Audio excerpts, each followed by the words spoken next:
Hola chicos, ¿cómo están? Mi nombre es Evelyn Pardo, soy estudiante de la carrera en Historia y Ciencias Sociales y bueno, el día de hoy vamos a hablar del Sacro Imperio Romano Germánico. A continuación, mis compañeros. Hola chicos, ¿cómo están? Mi nombre es Fabricio Guevara, estamos aquí con Evelyn, igual vamos a presentarles el podcast y doy paso a mi compañera Evelyn. Hola chicos, ¿qué tal? ¿Cómo están? Mi nombre es Evelyn Guerra y a continuación les invito a quedarse en este podcast muy interesante. Bueno, bienvenidos. Este es un nuevo episodio de nuestro maravilloso podcast histórico. Hoy viajaremos en el tiempo para descubrir uno de los imperios más fascinantes de la historia, que ya antes mencionado, el Sacro Imperio Romano Germánico. Este imperio dominó gran parte de Europa Central durante casi 1000 años, influenciando la política, la religión y la cultura de la región. En este episodio exploraremos su origen, evolución y legado. Acompáñanos en este recorrido histórico. Bueno, empezaremos con lo que es los orígenes y fundación, obviamente. Bueno, para comprender el Sacro Imperio Romano Germánico, debemos retomarnos a la caída del Imperio Romano de Occidente, que fue en el año 476 después de Cristo. Europa quedó fragmentada y sumida en el absoluto caos. Aquí podemos ver que diversos pueblos germánicos tomaron control de los territorios y el papado comenzó a desempeñar un papel clave en la organización política y espiritual. ¿Se imaginan un continente sin un poder central fuerte? Era un verdadero caos. Exactamente. Y para intentar restablecer el orden, en el 800 el Papa León III coronó a Carlomagno como emperador, buscando restaurar la unidad imperial en Occidente. Carlomagno consolidó un vasto territorio, abarcando Francia, Alemania, Italia y los Países Bajos. Bueno, también su gobierno impulsó lo que es la educación, también lo que son las artes y la cultura en lo que se conoció como el Renacimiento carolingio. También su gobierno impulsó la educación, las artes y la cultura en lo que se conoció como el Renacimiento carolingio, estableciendo un sistema feudal de administración. Bueno, este periodo fue clave para estructurar lo que es la Europa medieval. Aquí vamos con datos más interesantes. Tras su muerte, en el 814, el imperio se dividió. Y posterior, en 843, con el Tratado de Verdún, sus territorios se repartieron en tres. Aquí tenemos lo que son la Francia occidental, la Francia media y Francia oriental. Esta última convirtiéndose en la base del futuro Sacro Imperio Romano Germánico. La fragmentación y las invasiones de vikingos, magiares y sarracenos debilitaron el poder imperial hasta que Otón I ascendió al poder en el siglo X. Con su llegada, el imperio comenzaría a recuperar estabilidad, pero también surgirían nuevos desafíos. Un tema a destacar es también la relación entre Carlomán y Carlomagno. Fueron hijos de Pipino el Breve y gobernaron juntos el Imperio Carolingio tras la muerte de su padre en 768. Carlomán recibió a Austria, Alemania y el sur de Borgoña, mientras que Carlomagno controló Neustria, Aquitania y el norte de Borgoña. Su relación fue tensa debido a rivalidades políticas y personales. En 771, Carlomán murió repentinamente, lo que permitió a Carlomagno unificar el imperio bajo su control. Esto marcó el inicio de su expansión territorial y el fortalecimiento del imperio carolingio. Bueno chicos, voy a dar 3 curiosidades. El nombre del Sacro Imperio Romano Germánico, aunque el impacto se llamaba sacro, muchos de los territorios ni siquiera estaban relacionados con Roma. El término se utilizó para resaltar la misión divina del emperador, ya que se veía a sí mismo como el protector de la Iglesia. Otro Otra curiosidad sería de las Césares. A pesar de ser un imperio medieval, el título de los emperadores era César, una referencia directa al Imperio Romano. Sin embargo, nunca llegaron a tener la misma unidad ni poder que Roma.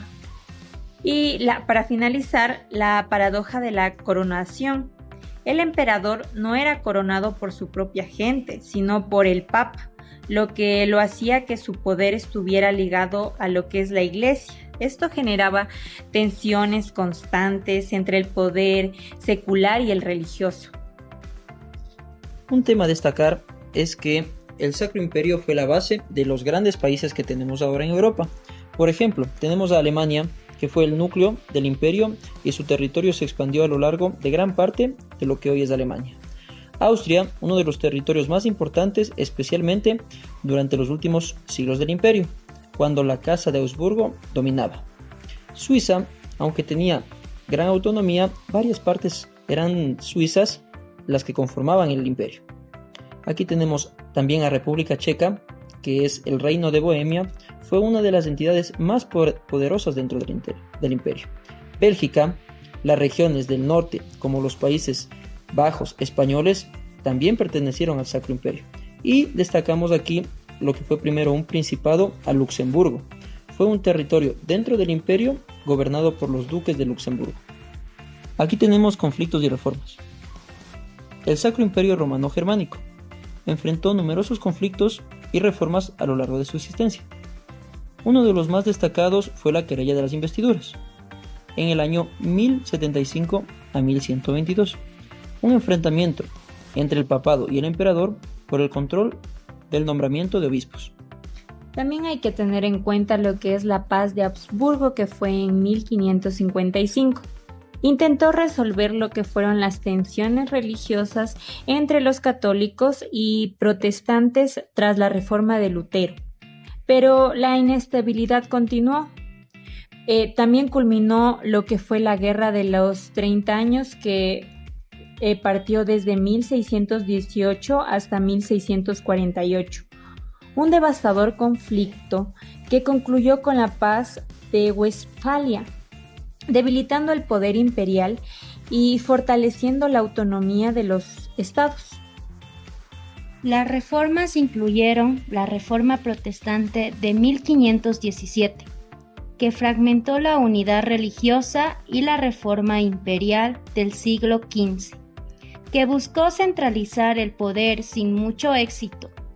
Finalmente, las guerras napoleónicas y la creación de la Confederación del Rin llevaron a la disolución del imperio en 1806, marcando el fin de su compleja estructura política.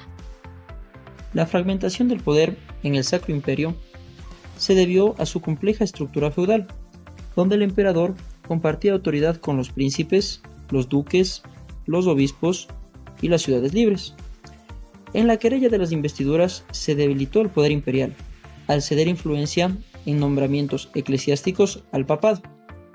La Reforma Protestante en 1517 acentuó la división religiosa y política, ya que muchos príncipes adoptaron el protestantismo para fortalecer su autonomía. La Paz de Habsburgo en 1555 legalizó esta fragmentación al permitir la coexistencia de catolicismo y luteranismo.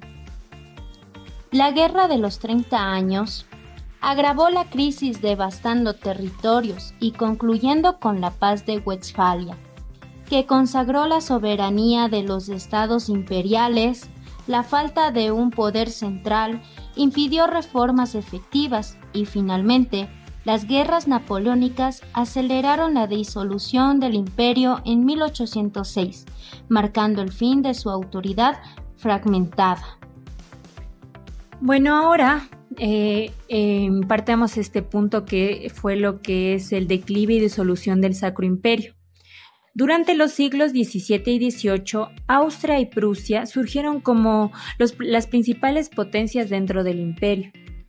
Eclipsando la figura del emperador, pero también esto no fue un cambio repentino, sino un proceso lento en el que el poder imperial fue cediendo cada vez más terreno a los estados individuales. Exacto. A medida que estos estados ganaban autonomía, el emperador tenía cada vez menos control real sobre ellos. Y mientras tanto, el escenario internacional se tornaba cada vez más complicado. La Ilustración trajo nuevas ideas políticas que cuestionaban las monarquías absolutas y promovían modelos de gobierno más participativos. Todo esto coincidió con el impacto de la Revolución Francesa, que no solo trajo consigo la caída de la monarquía en Francia, sino que también inspiró movimientos revolucionarios en toda Europa. Napoleón Bonaparte aprovechó este contexto y llevó adelante campañas militares que terminaron debilitando aún más el Sacro Imperio.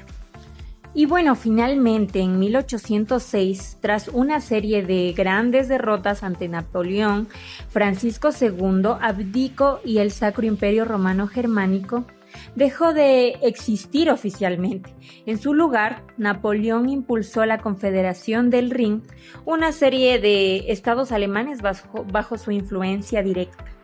Sin duda, este fue un momento histórico crucial. No solo marcó el final de un imperio que había existido por casi 1000 años, sino que también sentó las bases para la futura reorganización de Alemania en el siglo XIX. Y aunque el Sacro Imperio desapareció, su legado continuó en muchas formas, como veremos en la siguiente sección. Bueno chicos, ahora vamos a hablar de lo que es las consecuencias e influencia posterior. Bueno, tras la disolución del Sacro Imperio, los territorios alemanes no quedaron completamente fragmentados. En 1815 se formó la Confederación Alemana, un intento de mantener cierta unidad política y económica en la religión. Pero esta confederación no tenía liderazgo central fuerte, lo que llevó a conflictos entre Austria y Prusia por la hegemonía de la región. ¿Se imaginan lo que esto significaría para el futuro de Alemania? Eventualmente, Prusia se impuso y bajo el liderazgo de Otto von Bismarck. Llevó adelante la unificación alemana en 1871, estableciendo el Imperio Alemán. De esta manera, podemos decir que el Sacro Imperio fue, en cierto modo, un precursor de la Alemania moderna.